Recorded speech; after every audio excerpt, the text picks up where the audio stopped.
Ghana is a country in Africa, and in Ghana, there is a lovely village called Bimbilla.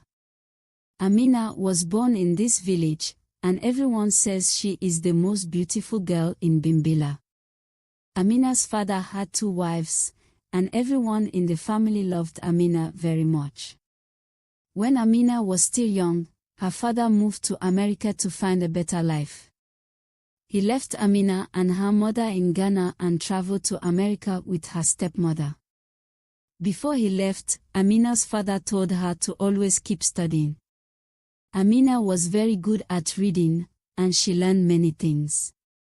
Even though Amina's father was in America, he stayed connected with her and paid for everything she needed. Amina was very special to her father. One day, Amina traveled from Ghana to the United States to visit her father.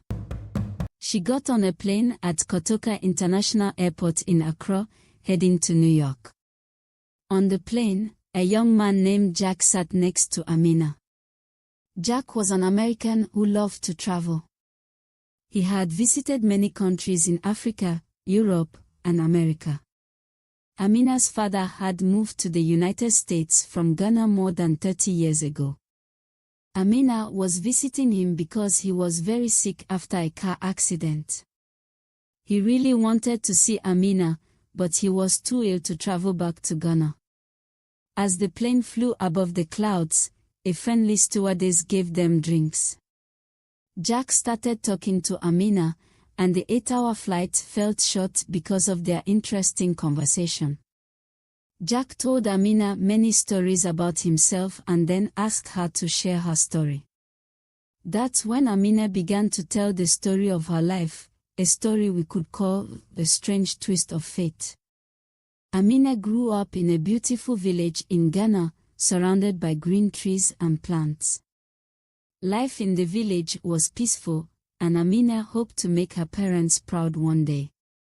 When Amina went to university, she worked part-time in a busy tourist area called Cape Coast. She guided visitors through historic forts and took them on boat rides along the Volta River, showing them the beauty of the region. One summer, while working at a riverside hotel, a young man came to Amina's desk. He introduced himself as Lucas, an American who wanted a room with a view of the water. Amina noticed his name in the passport and saw that he spoke perfect English. Lucas chose to visit Ghana after a friend told him how beautiful it was. Amina was impressed by his adventurous spirit. Their conversation went beyond the usual check-in talk. Amina promised to take care of Lucas during his stay. Lucas liked Amina a lot from the moment he met her, and that night, their romance began. Amina spent every free moment with Lucas, showing him hidden spots around the area and staying with him late into the night. They seemed like a couple deeply in love, and in many ways, they were. Their connection grew stronger, and soon Amina moved into his hotel room so they could spend more time together. Lucas' 2-week vacation went by quickly, and soon it was time for him to leave. He paid all their bills and promised they would see each other again soon. They exchanged contact information but found it hard to say goodbye, sharing a long hug before Amina got on her plane. But even after they parted ways, their bond remained strong. They talked on the phone every day, planning their next meeting. Just 6 months later, Lucas returned to Ghana and asked Amina to plan a trip around the country. This time, they visited places like Kumasi, the cultural center of the Ashanti people, and the beautiful landscapes of Mo National Park. Lucas recorded their trip to share with his friends back in America. Although their time together was supposed to last a month, it felt too short. For 3 years, Lucas and Amina continued their summer-winter romance until Lucas asked Amina to marry him. They planned to settle in either Accra or Ho. Amina was surprised and asked for time to think.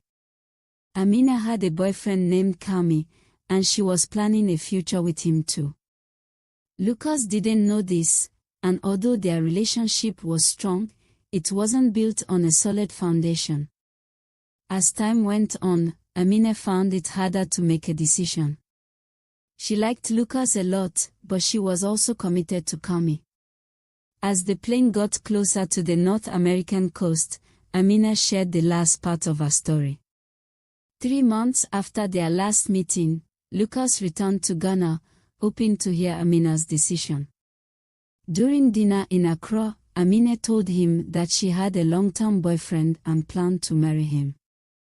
Lucas was heartbroken, and they had a long, emotional night. In the end, Lucas agreed not to marry Amina but offered to stay in her life. Amina, feeling torn, agreed on one condition, that they would both marry other people in their own countries. Surprisingly, Lucas accepted. They attended each other's weddings as guests and kept a complicated friendship. Even after they both got married, Amina and Lucas continued to care for each other. But Amina couldn't stop feeling guilty about it. As Amina finished her story, the plane started to land in New York. Amina felt that she and Jack had become friends. After a long journey, they finally landed in America. Amina spent a few beautiful days with her father. One day, Jack invited Amina to his house, and she agreed. They enjoyed their time together. Jack took Amina around and gave her many nice gifts. He told her, "You should stay in America. I love you very much." But Amina said she had to go back to her home country first. A week later, Amina got on a plane to return home. Jack came to the airport to say goodbye and asked Amina to think about staying in America. We may not always control what happens in our lives, but we do our best to navigate through it.